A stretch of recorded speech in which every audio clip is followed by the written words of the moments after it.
مسلمانوں کے حالات، جس میں پاکستان کے لوگ بھی شامل ہیں، شام کے بھی اور برما کے بھی اور جناب سعودی عرب کے بھی اور تمام عالم اسلام کے اور عالم کفر میں رہنے والے سب مسلمان اس میں شریک ہیں۔ اس سلسلے میں گزارش یہ ہے کہ احادیث جب ہم پڑھتے ہیں اور پڑھاتے ہیں تو ہمیں وہاں یہ بات ملتی ہے کہ نبی کریم صلی اللہ علیہ وسلم کو اپنی امت کے بارے میں دو چیزوں کا بڑا خطرہ تھا۔ نبی کریم صلی اللہ علیہ وسلم کو یہ ڈر نہیں تھا کہ میری امت فقر و فاقے کے شکار ہوگی۔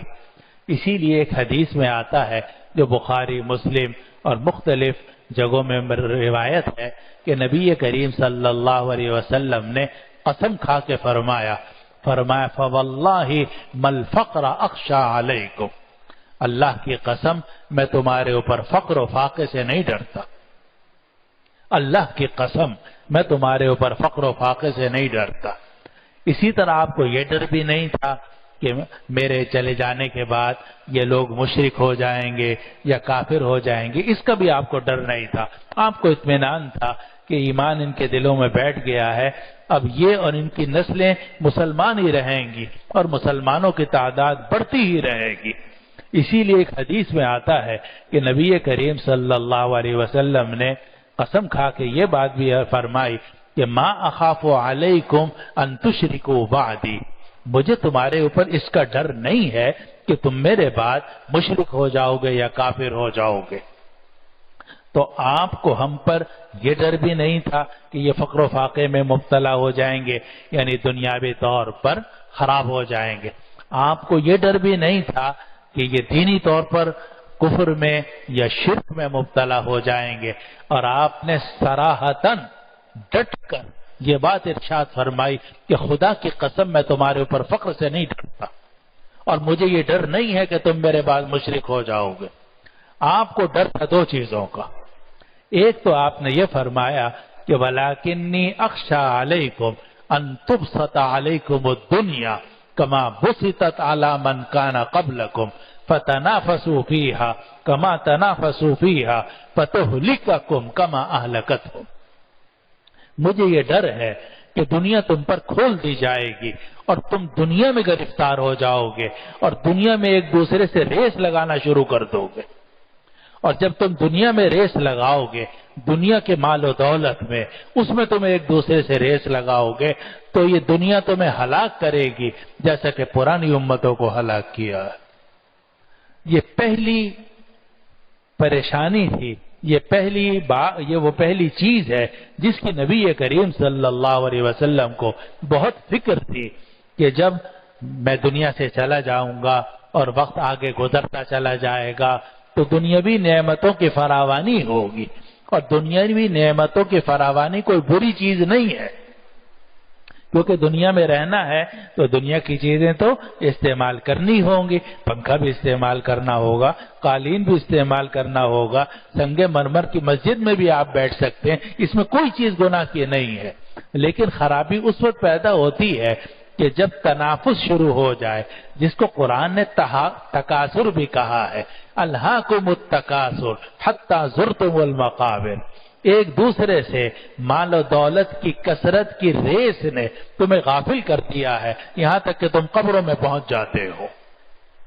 تو نبی کریم صلی اللہ علیہ وسلم کو پہلی فکر اس بات کی تھی کہ میری امت کے لوگ کہیں تکاثر میں مبتلا نہ ہو جائیں، کہیں تنافس میں مبتلا نہ ہو جائیں، اور دنیا میں یہ ریس لگانا جب شروع کریں گے تو دنیا ان کے سامنے ہوگی، آخرت ان کے پیچھے چلی جائے گی، نتیجہ ہوگا کہ دنیا ان کو ہلاک کر دے گی جیسے پہلی امتوں کو ہلاک کیا۔ اور اس وقت ہمارا حال یہی ہے، اس کا مکان اچھا، میرا مکان اچھا، اس نے اتنے گز پہ مکان بنایا، میں نے اتنے گز پہ مکان بنایا، اس نے یہ چیز لگائی، میں نے یہ چیز لگائی، اس کا موبائل ایسا، میرا موبائل ایسا، اس کی کار ایسی، میری کار ایسی، اس کی سیلری اتنی، میری سیلری اتنی، اس کی دکان ایسی، میری دکان ایسی، دوڑ لگی ہوئی ہے پیسے کی، اور اسی دوڑ کے اندر سب کا سانس نکل جاتا ہے، جو دوڑ رہے ہیں سب کا سانس نکلتا ہے، سب گرتے ہیں، سب مرتے ہیں، سب قبر میں پہنچ جاتے ہیں، اور اسی مٹی میں پہنچ جاتے ہیں کہ جہاں جانا ہے، اور جس مال و دولت پہ وہ ریس لگا رہے تھے وہ ساری کی ساری یہیں رہ جاتی۔ آپ جانتے ہیں کہ دنیا میں ہمارے جو مسلمان بادشاہ ہیں، مسلمان حکمران ہیں، سونے میں کھیلتے ہیں، چاندی میں کھیلتے ہیں، ان کے جہاز سونے کے،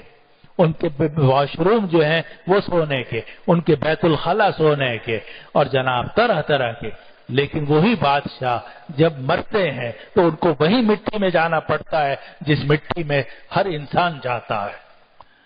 جس طریقے سے وہ خالی ہاتھ آئے تھے اسی طریقے سے ان کو قبر میں خالی ہاتھ پہنچایا جاتا ہے۔ وہ جن چیزوں پر ناز کرتے تھے وہ ساری کی ساری چیزیں یہیں رہ جاتی ہیں۔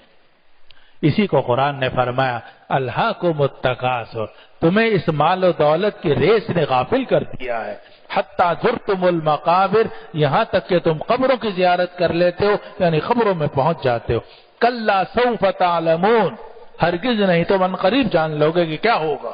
ثم کلا سوف تعلمون۔ تو نبی کریم صلی اللہ علیہ وسلم کو پہلی فکر اس بات کی تھی کہ میری امت کے لوگ دنیا میں مبتلا ہو جائیں گے، یعنی دنیا میں مبتلا ہونے کا مطلب یہ ہے کہ دنیا کی ریس لگائیں گے۔ میں پھر دوبارہ آپ کو بتاتا ہوں کہ دنیا استعمال کرنے میں کوئی حرج ہی نہیں ہے، کیونکہ اگر آپ دنیا میں رہیں گے تو دنیا کی چیزیں تو استعمال کرنی پڑیں گی، ہوا تو لینی پڑے گی، پانی تو پینا پڑے گا، کھانا تو استعمال کرنا پڑے گا، مکان بھی چاہیے، بیوی بھی چاہیے، بچے بھی چاہیے، کاروبار بھی چاہیے، ملازمت بھی چاہیے، ہر چیز چاہیے انسان کو جو ضروریات زندگی ہے، لیکن جو ملے اس پر قناعت تو کرو، ریس تو نہ لگاؤ۔ ہر وقت دوسروں کو دیکھتے رہتے ہو، اس کے پاس کیا ہے، اس کے پاس کیا ہے، اس کے پاس کیا ہے، میرے پاس کیا ہے۔ یہ ہے بنیادی چیز جو انسان کو تباہ کر دیتی ہے، اس کی دنیا بھی تباہ کر دیتی ہے، اس کی آخرت بھی تباہ کر دیتی ہے۔ تو نبی کریم صلی اللہ علیہ وسلم نے ایک مرتبہ قسم کھا کے فرمایا اللہ کی قسم میں تمہارے اوپر فقر و فاقے سے نہیں ڈرتا، لیکن میں اس بات سے ڈرتا ہوں کہ تم پر دنیا کھول دی جائے گی جیسے پہلے لوگوں پر کھول دی گئی، اور تم دنیا میں ایک دوسرے سے ریس لگاؤ گے،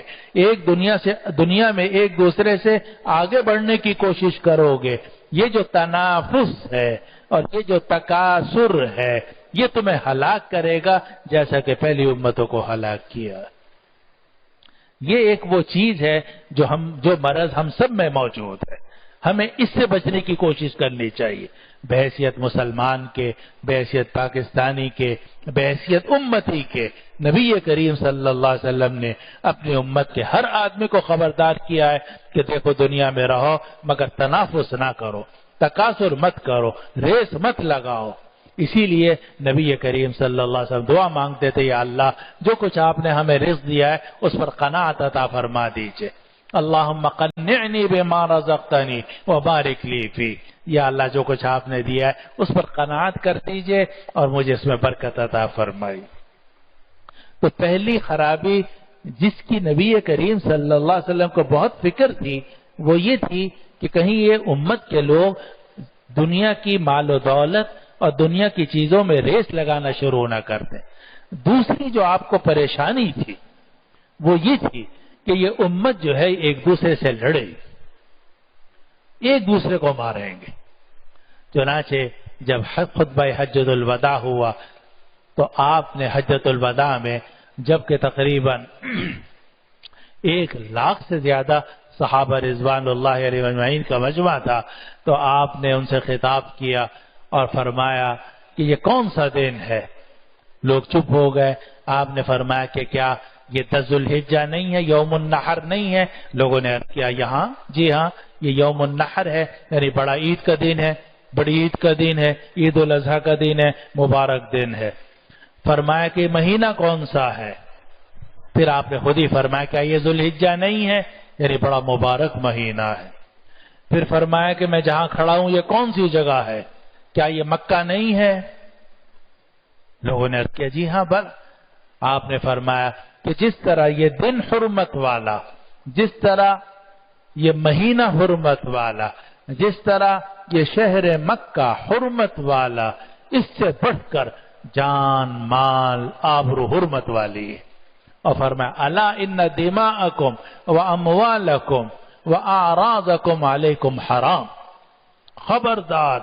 تمہارے خون ایک دوسرے کے اوپر، تمہارے اموال ایک دوسرے کے اوپر، تمہاری آبرو ایک دوسرے پر اسی طرح حرام ہے جس طرح یہ مکہ مکرمہ کی حرمت تمہارے لیے ہے، اور جس طرح اس دن کی حرمت ہے، اور جس طرح اس مہینے کی حرمت۔ نبی کریم صلی اللہ علیہ وسلم کا خطبہ حجۃ الوداع مشہور ہے، آپ حضرات پڑھ بھی سکتے ہیں، سنا بھی ہوگا، پڑھا بھی ہوگا۔ حجۃ الوداع کے موقع پر آپ جگہ جگہ یہ بات فرما رہے تھے کہ دیکھو، ہر مسلمان کی جان مال آبرو کو محفوظ کرو، کسی کی جان مال آبرو پر ہاتھ ڈالنے کی آپ کو اجازت نہیں۔ تو نبی کریم صلی اللہ علیہ وسلم کو ہمارے بارے میں جو پریشانی تھی وہ دو چیزوں کی تھی، ایک یہ کہ یہ کہیں تنافس کی دنیا میں مبتلا نہ ہو جائیں، دنیا میں ریس نہ لگائیں، مال و دولت کی ریس میں مبتلا ہو جائیں گے تو یہ تباہ ہوں گے۔ دوسرا آپ کو ڈر یہ تھا کہ یہ جب آپس میں لڑیں گے، ایک دوسرے کی جان مال آبرو پر ہاتھ ڈالیں گے، اس سے یہ تباہ ہوں گے۔ اس لیے نبی کریم صلی اللہ علیہ وسلم نے خطبہ حجۃ الوداع میں جگہ جگہ یہ بات ارشاد فرمائی کہ تمہارے خون، تمہارے اموال اور تمہاری آبروئیں ایک دوسرے پر حرام ہیں، جیسا کہ اس دن کی حرمت ہے، اور جیسا کہ اس مہینے کی حرمت ہے، اور جیسا کہ شہر مکہ کی حرمت ہے۔